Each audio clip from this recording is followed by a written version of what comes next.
ఆంధ్రప్రదేశ్లో జరిగిన 3,500 కోట్ల రూపాయలకు సంబంధించిన లిక్కర్ స్కామ్లో బిగ్ బాస్ జగన్ అనే విషయాన్ని నిన్న సిట్ అయితే ఏసీబీ కోర్టు వేదికగా బట్టబయలైతే చేయడం జరిగింది. ఒక రకంగా ఆ రిపోర్ట్ చూసి ఏదైతే ఈ రిమాండ్ రిపోర్ట్ ఉందో, సో ఛార్జ్ షీట్ ఉందో దాన్ని చూసి జడ్జే ఆశ్చర్యపోయాడు. అంటే గతంలో మనం చూసాం, జగన్మోహన్ రెడ్డి 43,000 కోట్ల రూపాయలు షెల్ కంపెనీని సృష్టించి ఎలా దోచుకున్నాడో చూసాం. అదే తరహాలో ఏపీలో లిక్కర్ స్కామ్ను కూడా ఆధారాలు దొరకకుండా తప్పించే ప్రయత్నం చేశారు. అంతిమంగా ఈ ఎంటైర్ ఎపిసోడ్లో డబ్బు అంటే ఈ ముడుపులు మొత్తం ఎవరి చేతికి చేరాయి అంటే జగన్మోహన్ రెడ్డికి చేరాయి. బట్ జగన్మోహన్ రెడ్డి మాస్టర్ మైండ్ని అమలు చేసిన వ్యక్తి ఎంపీ మిథున్ రెడ్డి ఆల్రెడీ నిన్న అరెస్టు చేయడం జరిగింది.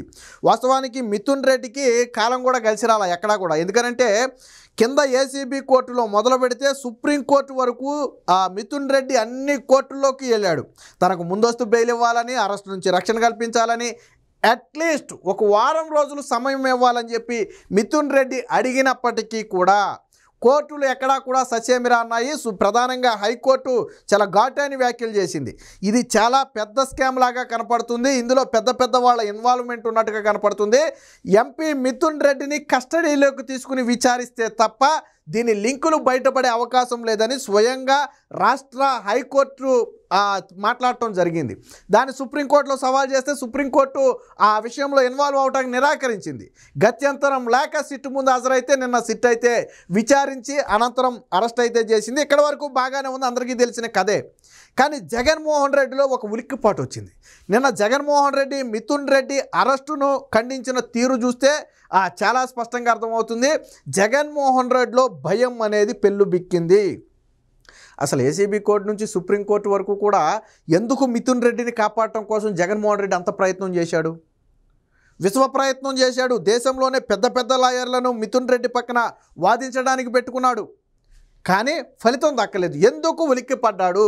ఒకవేళ నిజంగా జగన్మోహన్ రెడ్డి ప్రమేయం లేకపోయే ఉండుంటే మిథున్ రెడ్డి గురించి అంత కంగారు పడాల్సిన పని లేదు. కానీ అసలు నిందితుడే జగన్మోహన్ రెడ్డి. ఇక్కడ ఈ డబ్బు మొత్తం అంతిమంగా చేరిందే జగన్మోహన్ రెడ్డికి. కాబట్టి ఇప్పుడు మిథున్ రెడ్డి అప్రూవర్గా మారతాడు అనే ఒక భయం జగన్మోహన్ రెడ్డిలో కనపడుతుంది. ఎందుకంటే నిన్న విచారణకైతే మిథున్ రెడ్డి సహకరించాల. బట్ ఇప్పుడు రాజమండ్రి సెంట్రల్ జైలుకి తరలించారు. తరువాత ఇప్పుడు ఖచ్చితంగా సిట్ అధికారులు విచారణ కోసం కస్టడీకి అడిగి తీసుకుంటారు, ఖచ్చితంగా రిమాండ్ అడిగి తీసుకుంటారు ఖచ్చితంగా వాళ్ళు. సో తీసుకున్న తర్వాత మిథున్ రెడ్డి ఎక్కడ నోరు మెదిపితే, ఎక్కడ తీగలాగితే, ఎక్కడ డొంక గదులుద్దు అనే ఒక భయం జగన్మోహన్ రెడ్డిలో ప్రధానంగా కనపడుతుంది. ముఖ్యంగా భారతీ సిమెంట్స్ డైరెక్టర్గా ఉన్నటువంటి బాలాజీ గోవిందప్ప, సో ఆయన కూడా ఇందులో ప్రధాన సూత్రధారి. అంటే భారతీ సిమెంట్స్ కూడా ఏమన్నా ఈ ముడుపులు ఏమన్నా కొద్దో గొప్పటు భారతీ సిమెంట్స్లో కూడా పెట్టారా అనే కోణంలో కూడా విచారించాలి. ఒకవేళ అదే నిజమైతే ఇందులో భారతీరెడ్డి పాత్ర కూడా బయటికి రావాల్సి ఉంటుంది. ఇకపోతే ఇప్పటికే చాలామంది కాంగ్రెస్ నేతలు కావచ్చు, బీజేపీ నేతలు కావచ్చు చాలా బలంగా చెప్తున్నారు, భార్యాభర్తలు ఇద్దరూ కలిసి లిక్కర్ స్కామ్ చేశారంటే జగన్మోహన్ రెడ్డితో పాటు భారతీరెడ్డి పాత్ర కూడా ఉందనేది వాళ్ళు చెప్తున్నటువంటి మాట. ఇప్పటివరకు సిట్ అయితే భారతీరెడ్డి పేరుని ఎక్కడ చెప్పలా, కానీ వాళ్ళు రాజకీయంగా చెబుతున్నటువంటి మాట అది ఉందా లేదా అనేది తర్వాత ఛార్జ్ షీట్లో తేలుతుంది. సో ఇప్పుడు మిథున్ రెడ్డి నోరు తెరిస్తే ఏమవుతుంది అంటే ఎంటైర్ వైసీపీ సామ్రాజ్యం మొత్తం కూడా కూలిపోయే ప్రమాదం. జగన్మోహన్ రెడ్డిని చాలామంది ఇప్పటికీ కూడా ఏమని నమ్ముతారంటే జగన్మోహన్ రెడ్డి అవినీతి చేయలేదు, గతంలో అక్రమంగా కేసులు పెట్టారు అనుకుంటారు. ఇక్కడ వీళ్ళు చిన్న లాజిక్ మిస్ అయ్యారు. అక్రమ కేసులు అయితే 10 ఏళ్ళు 15 ఏళ్ళు సాగే అవకాశమే లేదు, ఎట్టి పరిస్థితుల్లో సాగవు కూడా. పైగా జగన్మోహన్ రెడ్డి ముఖ్యమంత్రిగా ఉండి కూడా తన నిజాయితీని నిరూపించుకోలేని పరిస్థితి. అంటే గతంలో సిబిఐ ఈడీ కేసులు నిజం, చాలామంది వైసీపీ కార్యకర్తలు నిజం కాదేమో అనుకుంటారు. బట్ ఇప్పుడు మిథున్ రెడ్డి నోరు విప్పితే, జగన్మోహన్ రెడ్డి బండారం బయట పెడితే ఖచ్చితంగా అది వైసీపీ పార్టీకి అతిపెద్ద ఎదురుదెబ్బగా మారద్దు. ఒక రకంగా చెప్పాలంటే పార్టీ మనుగడే ప్రశ్నార్థకంగా మారద్ది. ఇప్పుడు లిక్కర్ స్కామ్లో ఖచ్చితంగా జగన్మోహన్ రెడ్డి అరెస్టుకు అవకాశాలు ఉన్నాయి అనేది ప్రధానంగా వినిపిస్తున్నటువంటి మాట. ఎందుకంటే కింది వాళ్ళని అరెస్ట్ చేసినప్పుడు ఎంటైర్ ముడుపుల సొమ్ము మొత్తం కూడా తాడేపల్లి ప్యాలెస్కు చేరింది, జగన్మోహన్ రెడ్డికే చేరిందని చెప్పి ఓపెన్గా సిట్టు ప్రకటించినప్పుడు ఖచ్చితంగా అంతిమ లబ్ధిదారుని కూడా అదుపులోకి తీసుకుంటుంది, నోటీసులు ఇస్తుంది, విచారణ తీసుకుంటుంది, అవసరమైతే అదుపులోకి తీసుకుంటుంది, అరెస్ట్ కూడా చేస్తుంది. అది అందరికీ తెలిసిన విషయమే. అయితే ఇప్పుడు మిథున్ రెడ్డి నోరు విప్పటం మీద జగన్మోహన్ రెడ్డి భవిష్యత్తు ఆధారపడి ఉంది. మిథున్ రెడ్డి గతంలో లాగా గుర్తులేదు, మర్చిపోయా, ఈ టైప్ ఏమైనా సమాధానాలు చెప్తాడేమో చూడాలి. ఇదే లిక్కర్ స్కామ్లో ఇప్పటికే 11 మందిని అరెస్ట్ చేశారు. అందులో మాజీ ఓఎస్డి కృష్ణమోహన్ ఉన్నాడు, జగన్మోహన్ రెడ్డి, మాజీ ఐఏఎస్ అయినటువంటి ధనుంజయ రెడ్డి ఉన్నారు. సో వీళ్ళందరూ చెప్పిన సమాధానం ఏంటంటే వాసుదేవరెడ్డి ఎండి, నాడు దీనికి ఎక్సైజ్ శాఖ ఎండిగా ఉన్నటువంటి వాసుదేవరెడ్డి ఉన్నాడు. సో వీళ్ళందరూ ఏం చెప్పారు విచారణలో? తెలియదు, గుర్తులేదు, మర్చిపోయా.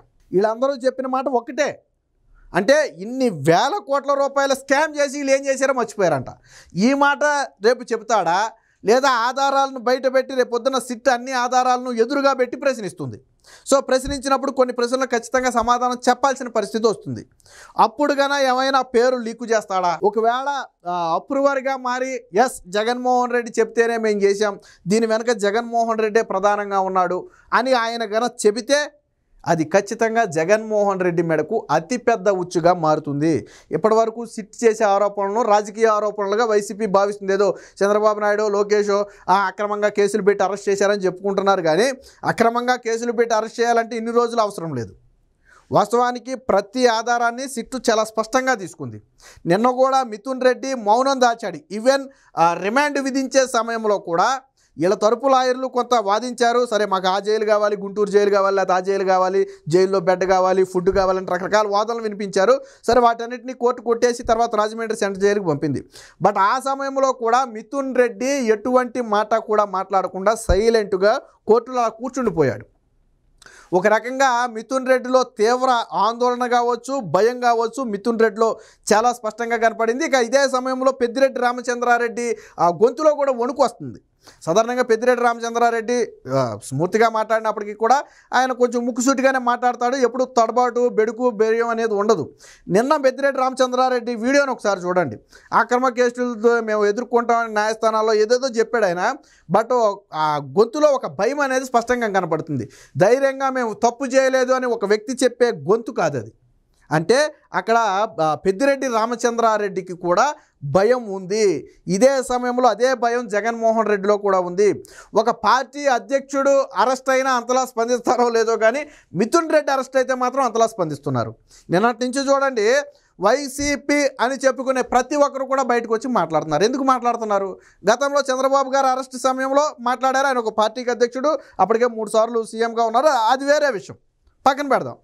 ఇక్కడ అరెస్ట్ అయింది జగన్మోహన్ రెడ్డి అయ్యి ఉంటే ఆ స్థాయిలో పార్టీ స్పందించడంలో తప్పు లేదు. ఒక పార్టీ అధ్యక్షుడు అరెస్ట్ అయితే ఆ మాత్రం స్పందన వస్తుంది. బట్ ఈయన ఒక ఎంపీ, అందరిలాగా పోలిస్తే ఒక ఎంపీ, 3 సార్లు ఎంపీ, జగన్మోహన్ రెడ్డితో సన్నిహితం ఉంది. అంతకు మించి విజయసాయి రెడ్డి బయటికి వెళ్తేనే వాళ్ళ కేడర్ పెద్దగా ఫీల్ అవ్వాల. కానీ మిథున్ రెడ్డి అరెస్ట్ అయితే ఎంటైర్ కేడర్ మొత్తం బయటకు వచ్చి దాన్ని ఖండించే ప్రయత్నం చేయటమే కాకుండా వైసీపీ కార్యకర్తలందరూ కూడా ఒక సందేశం పంపుతుంది. ఏమనంటే ఇందులో ఎటువంటి పాత్ర లేదు, మిథున్ రెడ్డికి సంబంధం లేదు, జగన్మోహన్ రెడ్డికి సంబంధం లేదు, చంద్రబాబు నాయుడు కక్షపూరిత రాజకీయాలు ఇవి, నారా లోకేష్ రెడ్ బుక్ రాజ్యాంగంలో మిథున్ రెడ్డి. ఇక్కడ ఒక విషయం ఆలోచించాలి మీరు, రెడ్ బుక్ రాజ్యాంగంలో అనుకున్న మిథున్ రెడ్డి పేరు అందులో లే. మిథున్ రెడ్డి ఎప్పుడు చంద్రబాబు గారిని తిట్టినట్టు కానీ, లోకేష్ని తిట్టినట్టు కానీ, వాళ్ళ కుటుంబాన్ని కించపరిచినట్టు కానీ, లేదా అవి ఎక్కడా కనపడలా. తెరవెనకే స్కాములు చేశాడు, అది వరకు ఓకే. బట్ రెడ్ బుక్ రాజ్యాంగంలో మిథున్ రెడ్డి పేరెక్కే అంతగా బయట ఎప్పుడు ఎక్స్పోజ్ అవ్వాల. కాబట్టి ఆ లెక్కను చూసుకున్నా రెడ్ బుక్ రాజ్యాంగంలో ఉండకపోవచ్చు. కానీ ఎందుకు అరెస్ట్ చేశారు అంటే ఆధారాలు దొరికాయి. జగన్మోహన్ రెడ్డి మాస్టర్ మైండ్ను అమలు చేసిన వ్యక్తి. ఇప్పుడు మిథున్ రెడ్డి ఏం మాట్లాడతాడు అనే దాని మీద వైసీపీ తీవ్ర ఆందోళన అయితే చెందుతుంది. ఇప్పటికే ఆల్రెడీ రిమాండ్ 1 వరకు విధించారు. ఈ మధ్యలోనే మరొకసారి సుప్రీంకోర్టు తలుపు తట్టి ఏదో ఒక విధంగా బయటకు తీసుకొచ్చే ప్రయత్నం చేయాలని ప్రయత్నం చేస్తున్నది. ఆరోగ్య సమస్య కావచ్చు, లేదా పార్లమెంటు సమావేశాలు ఉన్నాయని ఒక ఎంపీ అని కావచ్చు, మొత్తానికి ఏదో ఒక కారణాన్ని చూపి ఎట్టి పరిస్థితుల్లో మిథున్ రెడ్డిని బయటికి తీసుకురావాలని చెప్పి జగన్మోహన్ రెడ్డి అయితే విశ్వ ప్రయత్నం చేస్తున్నాడు. ఎందుకు అంటే మిథున్ రెడ్డి నోరు విప్పితే జగన్మోహన్ రెడ్డి రాజకీయ జీవితం దాదాపుగా ముగిసినట్టే. సొంత పార్టీ కార్యకర్తలు, నాయకులు కూడా జగన్మోహన్ రెడ్డి నిజరూపాన్ని తెలుసుకుంటే చేత్కరించుకుంటారు అనే అనుమానంతో జగన్మోహన్ రెడ్డి మిథున్ రెడ్డి నోరు విప్పకుండా కాపాడటమే కాకుండా మిథున్ రెడ్డిని జైలు నుంచి బయటికి తీసుకురావడం కోసం అయితే ఆ విశ్వ ప్రయత్నం చేస్తున్నట్టుగా రాజకీయ వర్గాలు అయితే చర్చ నడుస్తుంది. ఏది ఏమైనా ఆగస్టు 1 వరకు కూడా మిథున్ రెడ్డి బయటకు వచ్చే అవకాశమే లేదు. ఎందుకంటే ఇప్పటికే హైకోర్టు కరాఖండిగా మిథున్ రెడ్డిని కస్టడీలోకి తీసుకుని విచారించాలని స్వయంగా హైకోర్టు చెప్పింది. ఇక సుప్రీంకోర్టు అంటారా, హైకోర్టు ఇచ్చిన తీర్పులో మేము జోక్యం చేసుకోము, ఇది భారీ స్కామ్కు సంబంధించిన విషయం, ఈ సమయంలో జోక్యం చేసుకుంటే కేసు విచారణకు ఆటంకం ఏర్పడే అవకాశం ఉంది కాబట్టి మేము జోక్యం చేసుకోమని ఇప్పటికే సుప్రీంకోర్టు చెప్పింది. కాబట్టి దాదాపుగా న్యాయ వ్యవస్థ ద్వారా వచ్చే ఊరటకు దాదాపుగా దారులన్నీ క్లోజ్. 1వ తారీఖు వరకు అయితే లేదు. ఆ తర్వాత రిమాండ్ పొడిగిస్తారా లేదా అనేది తర్వాత విషయం. ఏది ఏమైనా ఇప్పుడు మిథున్ రెడ్డి అప్రూవర్గా మారతాడు అనే ఒక భయం అయితే వైసీపీ పార్టీలో కానీ జగన్మోహన్ రెడ్డిలో కానీ తీవ్ర స్థాయిలో ఉందని చెప్పొచ్చు.